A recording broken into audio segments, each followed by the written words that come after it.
사순절 25일 잃은 것을 찾아 구원하시는 하나님의 환대와 포용이 오늘 하루 여러분의 일상생활의 현장에도 실감하기를 기원합니다. 예루살렘으로 가는 길에 예수님은 여리고를 통과하십니다. 여리고는 요단강 동쪽 지역에서 예루살렘으로 가는 간선도로변에 위치해 있었기 때문에 그곳에는 세금을 징수하는 세리들이 많았습니다. 그들 가운데는 삭개오라는 사람이 있었는데 그는 세리장의 직책을 맡고 있었으며 합법적이든 불법적이든 이미 많은 돈을 모은 부자였습니다. 그는 예수님에 대한 소문을 들었습니다. 호기심에 마음이 끌렸는지 삭개오는 이 예수님을 직접 한번 만나보고 그가 어떤 사람인지 알고 싶은 열망을 가졌던 것으로 보입니다. 하지만 키가 작은 삭개오는 예수님을 둘러싸고 있는 수많은 군중들 때문에 볼 수가 없었습니다. 그러다가 저 앞으로 먼저 달려가 예수님이 지나가시는 길가에 무화과 뽕나무 위로 기어 올라갔습니다. 예수님을 보고 싶은 마음이 너무나 간절했기 때문에 자기가 비록 세리들 가운데 부유한 지도급 인사였지만 사람들의 시선은 아랑곳하지 않고 올라갔습니다. 예수님께서 그 뽕나무에 이르렀을 때 예수님은 그를 쳐다보고 그의 이름을 부르며 내려오라고 명령하십니다. 또 그날 삭개오의 집에서 머무르시겠다고까지 말씀하십니다. 삭개오는 지체하지 않고 급히 내려와서 예수님을 반갑게 맞아들이고 대접합니다. 당시에 랍비나 종교 지도자들은 세리의 집에 머무르는 일은 있을 수 없는 일이라 여겼습니다. 그것이 자신을 더럽히는 행위라 보았기 때문이죠.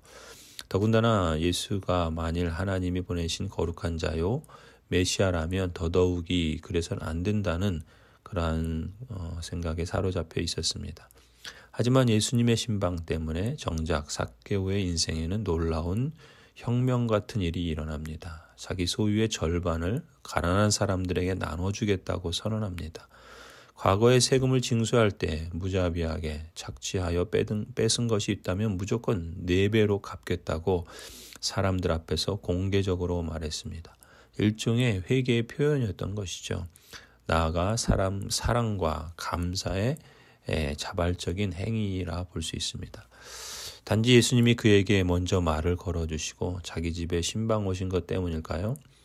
삭개오는 자기가 얼마나 돈과 지위에 집착했는지, 하지만 그것이 자신에게 진정한 평안과 구원을 줄 수 없음을 깨달았습니다.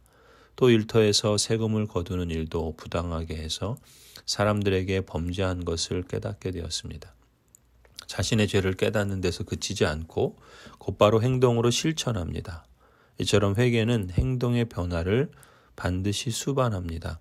그것이 진정한 회개입니다. 행동의 변화가 없는 회개는 자신을 속일 뿐만 아니라 다른 사람과 하나님을 속이는 그런 행위가 될 수 있습니다. 예수님은 삭개오의 회개와 변화된 행동을 보시고 그를 환대하시고 용서해 주십니다. 오늘 구원이 이 집에 이르렀다 선언하시죠. 삭개오에게 하나님의 나라가 임한 것입니다. 삭개오뿐만 아니라 그 집의 모든 가족들이 구원을 받게 된 것이죠. 그리고 예수님은 인자가 온 이유는 삭개오처럼 잃어버린 자를 찾아 구원하려 함이라 라고 말씀하시며 사람들에게 일깨워 주십니다. 삭개오라는 이름은 아이러니하게도 의로운 사람, 정결한 사람이라는 뜻입니다.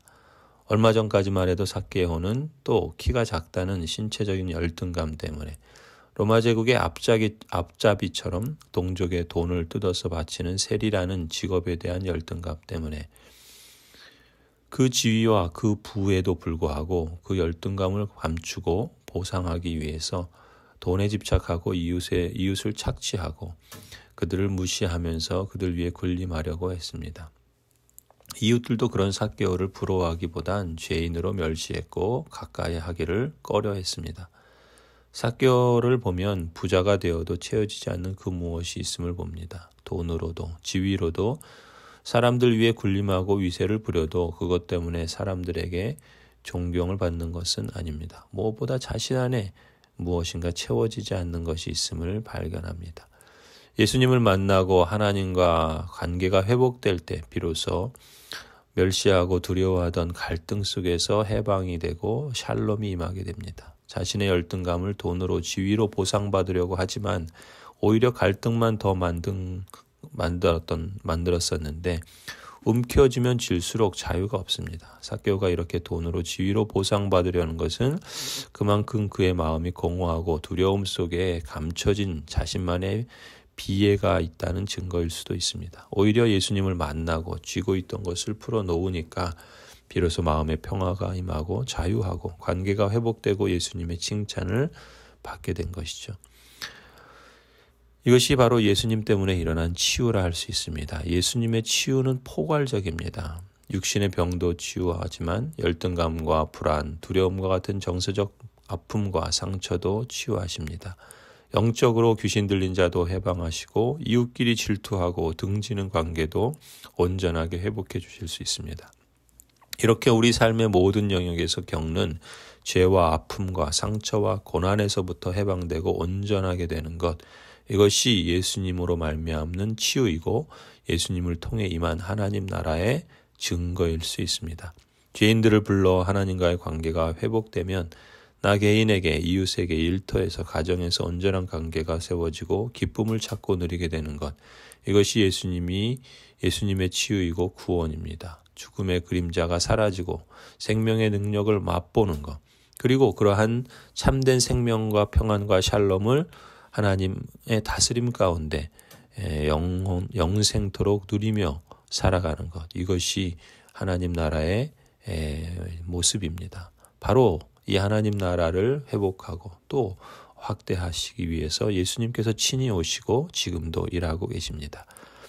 하나님 나라의 언약 백성 여러분, 여러분의 마음에도, 여러분의 가정에도, 여러분의 일터에도, 교회와 마을에도 하나님 나라가 임하고 그 환대와 포용의 은총이 있기를 바랍니다. 혹 여러분의 삶에서 공허하고 채워지지 않는 것, 잃어버린 것을 찾으시는 은혜와 그로 인한 샬롬이 있기를 바랍니다. 하나님의 언약 백성의 공동체로서 고향제일교회가 예수님의 환대와 포용으로 잃어버린 삶을 회복하고 삭개오처럼 4배로 갚아주는 변화의 열매가 있기를 축원합니다. 아멘. 시간의 주인이신 하나님, 모든 세대의 상속자인 제가 지난 과거에 주께서 당신의 종들에게 베푸신 하늘의 지혜에서 유익을 얻지 못하는 일이 없게 하소서. 지혜로운 자는 말하기를 우리는 너무도 세상에 파묻혀 있다. 밤낮으로 벌고 쓰는 일에 우리의 힘을 탕진해버린다 합니다. 오 하나님, 이 말씀에서 제가 유익을 얻도록 은혜를 베풀어 주옵소서. 지혜로운 자는 말하기를 우리의 의지는 그것을 하나님의 의지가 되게 하는 것이다 합니다. 오 하나님, 이 말씀으로 제가 유익을 얻도록 은혜를 베풀어 주옵소서. 지혜로운 자는 말하기를 내게 어떤 것도 주님의 합당한 뜻이 되는데 너무 이르거나 늦은 것은 아니다 합니다. 오 하나님, 이 말씀으로 제가 유익을 얻도록 은혜를 베풀어 주옵소서. 지혜로운 자는 말하기를 하나님으로부터 위대한 일을 기대하라. 하나님을 위해 위대한 일을 시도하라 합니다. 오 하나님, 이 말씀으로 제가 유익을 얻도록 은혜를 베풀어 주옵소서. 지혜로운 자는 말하기를 그분의 뜻 안에 우리의 평강이 있다 합니다. 오 하나님, 이 말씀으로 제가 유익을 얻도록 은혜를 베풀어 주옵소서. 지혜로운 자는 말하기를 하나님의 시간은 현재의 시간이다 합니다. 오 하나님, 이 말씀으로 제가 유익을 얻도록 은혜를 베풀어 주옵소서. 지혜로운 자는 말하기를 하나님께서 감당하지 못하실 너무 많은 간구란 없다 합니다. 오 하나님, 이 말씀으로 제가 유익을 얻도록 은혜를 베풀어 주옵소서. 지혜로운 자는 기도하기를 주께서 명하신 것을 주옵소서. 그리고 주께서 뜻하신 바를 명령하소서 합니다. 오 하나님, 이 말씀으로 제가 유익을 얻도록 은혜를 베풀어 주옵소서. 오 아버지, 오늘 하루의 일을 감당할 때 지금 제가 서 있는 위대한 전통과 늘 저를 에워싸고 있는 구름같이 허다한 믿음의 증인들을 기억하며 그로 인해 제가 악한 길에서 떠나고 더 힘껏 진력할 수 있는 영감을 얻게 하옵소서. 그렇게 저를 저녁이 이르도록 나와 나의 주 예수 그리스도의 권능 안에서 지켜주옵소서. 아멘.